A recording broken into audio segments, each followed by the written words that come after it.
Hey everyone, welcome back to the channel and a latest look at where things are up to with the Canon EOS R1.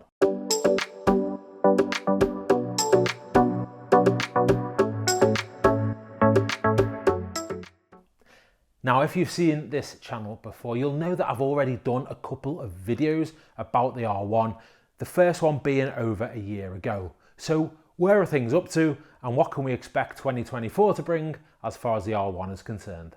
Let's start with the announcement, and we know that the Canon R1 is officially in production, but we haven't actually had that big announcement press release from Canon giving us any of the details beyond that it is in production. So when are we likely to find more information out? I thought we'd see an announcement at the end of 2023, but that proved not to be the case. Now, there was some speculation a month or so ago that the R1 was actually going to play a little second fiddle to the R5 Mark II that is rumoured to be coming, based purely on the fact that the market size for the R5 is actually bigger than that of the R1. The R1 being a flagship that will be aimed at professionals and carry a very handsome price point to back that up. However, I don't believe that to be the case. I think Canon are going to be going all out to get the R1 released this year, and the R5 Mark II for that point, but that's another video entirely. Now, recently the Camera Insider did speculate that the R1 is indeed ahead of the R5 Mark II and that the announcement is actually not a million miles away. Fingers crossed. But that announcement is likely to be preceded by a bunch of teasers to draw out the suspense and build the excitement. And here in 2024, that has become the norm for so many big tech releases, or certainly if you think of the world of like films and video games, that lead time up to a big release is often so long and filled with teasers and other bits of information to really get people excited and chomping at the bit to find out more about that product. And the R1 will fall into that trap a little bit by the sounds of it.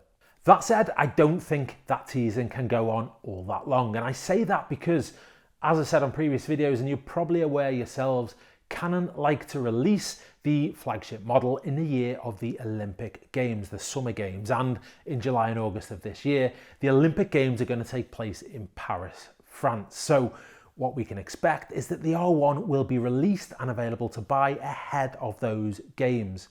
Now, as I said, this is kind of why I thought we might see an announcement at the back end of 23. However, 24 it is going to be.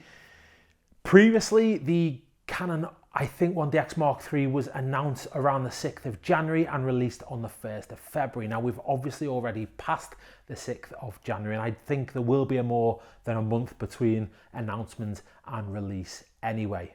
So just when can we expect this announcement? Well, there's a pretty huge industry event coming up that Canon will be at in Japan in February.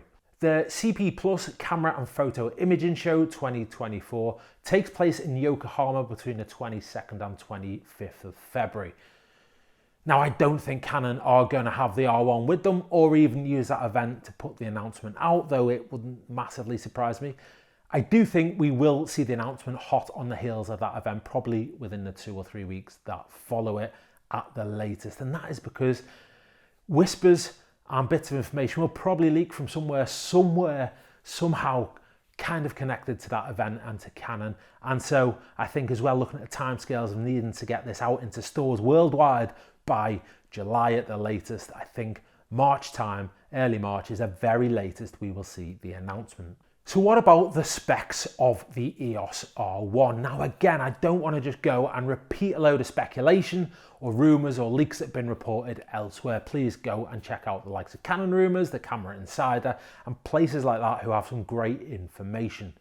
I do just want to talk about a couple of the main bits, namely the global shutter that has been talked about as being included and then not included and included, and now it appears that we are back to the speculation that it will not actually form part of the R1. Instead, the R1 is going to go all out to be the master of all trades, if you like. It's going to be built for power and speed and high resolution images, rather than kind of that ultra fast functionality that will be delivered by the global shutter. In my last R1 video, I talked a bit about the global shutter and what that is and how it works with a little diagram. So please go and check that out, and also check out my video on mirrorless cameras. And between those two, you should have a good understanding of what a global shutter is and why it will eventually be commonplace probably in a year or two on these kind of camera bodies. In terms of other functionality, there is going to be a new autofocus system which is backed up by machine learning and AI, so that's going to be very exciting to learn more about. In terms of the electronic viewfinder, that is said to be the highest resolution available on the market by way of EVFs right now in 2024, and will have a higher refresh rate, giving better clarity as well when looking through the EVF.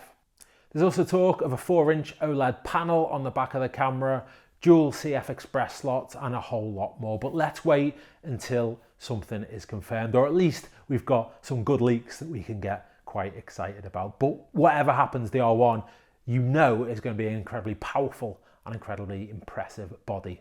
Okay, let's talk about price. This is all a little bit speculative, of course, because we just don't know what the price is going to be. Nothing has been confirmed on that front. However, we can use some of the previous Canon releases to base some pretty accurate-ish, we think, estimates on what this is going to cost when it's released. So first, let's look at the Canon 1DX Mark III. That is the predecessor, if you like, to the R1. Now, the 1DX Mark III was released here in the UK in 2020. It had a price tag of £7,000. But temper that with the fact that the R3, which was released, I think, in 2022, surprised a lot of people when it was released with a price tag of between £5,000 and £6,000. There's only about £1,000 difference between them. So are we going to be looking at a slight increase by way of cost on the R1? Well, personally, I think we will. And we do have to factor, by the way, the value of the Japanese currency, which is obviously where Canon are from, the yen, which is not as strong as it was in 2020, by the way. But I still think we're going to be looking in the price range here of £7,000 to £8,000 when the R1 is released. Hopefully nearer the 7 than the 8. That said, it's still way out of my price range, but I cannot help but be excited when a camera as big as this and as important as this is about to enter the market, certainly as an avid Canon shooter myself. So let's sit back, be as patient as we can, and see what the next month or so brings by way of potential announcement. Please subscribe to the channel. Any information that we get, I'll be happy to discuss it because, like you, as a photographer, I love talking about gear. So please subscribe, and hopefully I'll see you on the next video.